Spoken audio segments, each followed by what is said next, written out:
पेड़ पर सेब का घर। एक सोनपुर गांव में विजय अपनी बेटी ज्योति और अपनी पत्नी रेखा के साथ रहता था।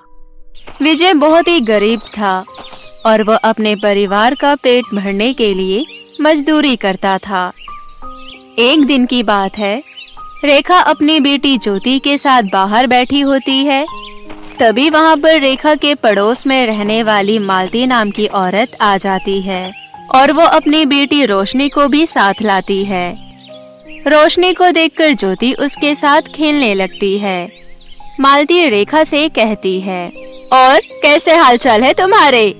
ठीक है मेरे हालचाल, आप बताइए आपके कैसे हालचाल है? क्योंकि आपको तो मेरे हालचाल पता ही है कि मेरे पति इतना कमा नहीं पाते हैं जिससे मैं अपने घर की स्थिति को सही कर पाऊं। वो तो मुझे पता है कि तुम्हारे पति इतना ज्यादा कमा नहीं पाते हैं, पर फिर भी तुम लोग खुश रहते हो और ये भी छोटी बात नहीं है, क्योंकि आजकल इंसान अमीर होकर भी खुश नहीं रह पाता है। हाँ, ये बात तो आप ठीक कह रही हैं। हमें इसका गम नहीं है कि हम लोग थोड़े रुपए कमाते हैं या फिर हम लोग गरीब हैं। हम लोग हर बात में खुश रहना जानते हैं। चाहे कैसी भी पल हो, हम लोग हर पल में खुश रहते हैं। इसके बाद मालती और रेखा काफी देर तक बातें करती रहती हैं। इसके बाद मालती अपनी बेटी को लेकर वहां से चली जाती है। मालती के जाने के बाद रेखा अपनी बेटी ज्योति को घर के अंदर ले आती है। घर पर आने के बाद रेखा घर के कामों में लग जाती है। तभी विजय काम से लौटकर आता है। विजय को देखकर ज्योति खुश होकर अपने पिता से कहती है, पिताजी आप आ गए काम से? हाँ बेटा, मैं काम से आ गया। और तुम बताओ, आज तुमने क्या क्या किया? आज मैंने कुछ भी नहीं किया, बस अपने दोस्त के साथ खेला। अच्छा, ये तो बहुत अच्छी बात है। इसके बाद रेखा अपने पति विजय को खाना लगा देती है और विजय खाना खाने लगता है। तुमने खाना खा लिया क्या? अभी नहीं खाया है, जब आप खा लेंगे तब मैं खा लूंगी। अभी ज्योति ने भी खाना नहीं खाया है, हम दोनों साथ में खाना खा लेंगे। ठीक है, पर खाना खा लेना, क्योंकि मैंने देखा है कि तुम खाना बहुत कम खाती हो। ऐसी क्या वजह है जिस वजह से तुम खाना कम खाती हो? ऐसी कोई वजह नहीं है, अब खाना खा लीजिए। इसके बाद विजय खाना खा लेता है। खाना खाने के बाद विजय आराम करने लगता है और फिर रेखा और ज्योति भी खाना खा लेती है। धीरे धीरे समय बीतता जाता है और समय के साथ विजय खूब मेहनत करता था, पर फिर भी वो अपनी गरीबी को दूर नहीं कर पा रहा था।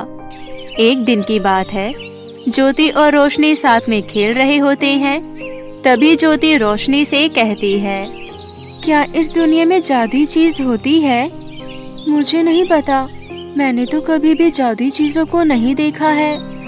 हाँ, देखा तो मैंने भी नहीं है, पर यदि इस दुनिया में जादू होता तो कितना अच्छा होता। हम अपनी सभी चीजें जादू से मंगवा सकते थे और फिर कोई भी गरीब नहीं रहता।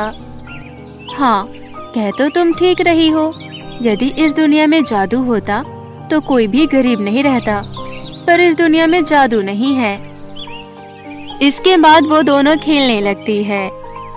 तभी ज्योति रोशनी से कहती है, क्यों ना हम लोग गांव के बाहर चले, शायद हम लोगों को वहाँ पर कुछ मिल जाए, क्योंकि मैंने सुना है गांव के बाहर बहुत सारी जादुई चीजें हैं।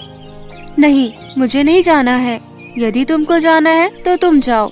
यदि मेरी माँ ने जान लिया कि मैं गांव के बाहर गई थी तो वो मुझे बहुत डांटेंगी।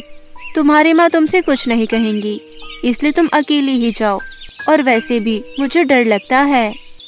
डर तो मुझे भी लगता है, पर यदि मुझे जादू मिल गया तो मैं जादू से कुछ भी मांग लूंगी, और इसलिए कह रही हूँ कि तुम भी मेरे साथ चलो। यदि जादू मिल गया तो तुम भी उससे कुछ भी मांग लेना। नहीं, मुझे नहीं जाना है, तुम अकेली ही जाओ। और ये कहकर रोशनी अपने घर चली जाती है। रोशनी के जाने के बाद ज्योति अपने आप से कहती है, ये तो डरपोक निकल गई और डरकर अपने घर चली गई, पर मैं गांव के बाहर जरूर जाऊंगी, शायद मुझे कुछ मिल जाए। वैसे भी मेरे माता पिता बहुत गरीब हैं, यदि मुझे जादू मिल गया तो मैं अपने माता पिता को अमीर बना दूंगी। और ये सोचकर ज्योति गांव के बाहर चली जाती है। गांव के बाहर आने पर ज्योति अपने आप से कहती है, अरे गांव के बाहर तो मुझे कुछ भी नहीं दिख रहा है, क्या सच में जादू नहीं होता है? तभी ज्योति की नजर एक पेड़ पर पड़ती है। उस पर एक बहुत बड़ा सेब का जादुई घर था। और जादुई सेब के घर को देखकर ज्योति बहुत ज्यादा खुश हो जाती है और अपने आप से कहती है, अरे ये तो पेड़ पर एक जादुई सेब का घर है। इसका मतलब सच में दुनिया में जादू होता है।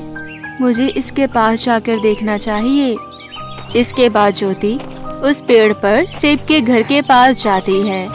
वो पेड़ पर चढ़कर सेब के घर के अंदर जाकर देखती है तो उसे सेब के घर में बहुत सारे हीरे जवाहरात रखे हुए मिलते हैं। ये देखकर ज्योति बहुत ज्यादा खुश हो जाती है और अपने आप से कहती है, मुझे ये बात अपने माता पिता को बतानी चाहिए।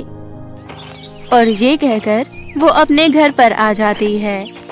घर पर आने के बाद ज्योति अपनी माँ रेखा से कहती है, माँ आप मेरे साथ चलिए, मुझे आपको कुछ दिखाना है।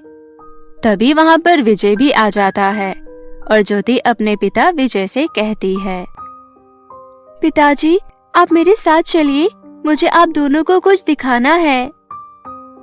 क्या दिखाना है तुमको बेटा? माँ मैंने एक पेड़ पर जादुई सेब का घर देखा है, मुझे आप लोगों को बस वही दिखाना है। ये तुम क्या कह रही हो? ऐसा कुछ भी नहीं होता है। पेड़ पर कहीं जादुई सेब का घर होता है क्या?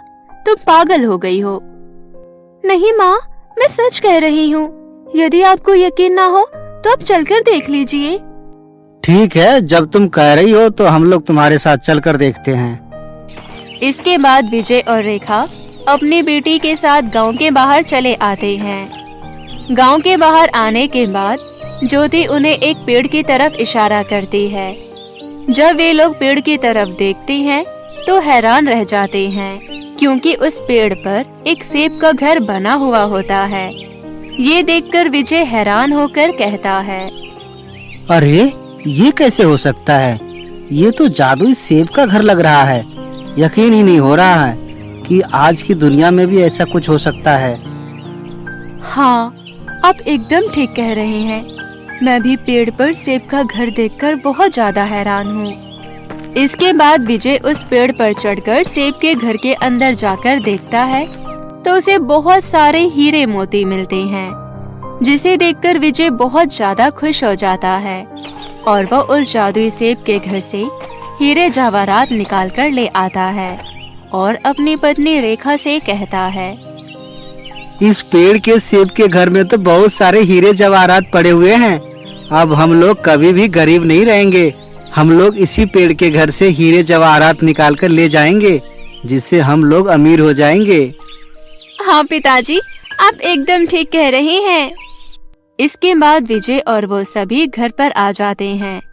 घर पर आने के बाद विजय हीरे और जवाहरात को बेचकर बहुत सारा रुपए इकट्ठा कर लेता है, जिससे वो अपना घर बनवाता है और अपने परिवार के लिए भी बहुत सारा सामान लाता है। अब वो लोग बहुत ही खुश थे, क्योंकि उनके पास एक पेड़ पर जादुई सेब का घर था, जिससे उन्हें बहुत सारे हीरे मोती मिलते थे, जिन्हें बेचकर वे लोग बहुत ज्यादा अमीर होते जा रहे थे।